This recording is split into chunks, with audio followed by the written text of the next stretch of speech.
বাংলাদেশের 20 কোটি মানুষের পানির মধ্যে চুবাই তোরা মাইরা ফেলাবি? হ্যাঁ, এত সোজা, এত ক্ষমতা তোদের? তোদের ভারতের এত শক্তি? আমরা রক্ত দিয়ে এই দেশ স্বাধীন করছি, ঠিক আছে? তো তোদের যে মহিলা শেখ হাসিনা, তারা তো পাঠায় দেওয়া হয়েছে ভারতে। তোরা কি 20 কোটি মানুষের পানির মধ্যে চুবাই মাইরা ফেলাবি? হ্যাঁ, তোদের এত শক্তি? আল্লাহর কসম বলতেছি, মোদির যদি বিচার না হয় তাহলে মোদির ভারতের কোনো অস্তিত্ব রাখবো না আমরা, ইনশাল্লাহ।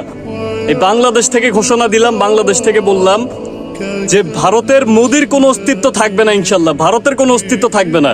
তোরা বাংলার মানুষের চুবাই মাইরা ফেলাবি, লক্ষ লক্ষ মানুষ, কোটি কোটি মানুষটা তোরা মাইরা ফেলাবি? এত সোজা, এত সাহস তোদের? আমি বারবার বলছি, আবারও বলছি, মুসলমান একবার মরে, দুইবার মরে না। ইনশাল্লাহ দেশ স্বাধীন করে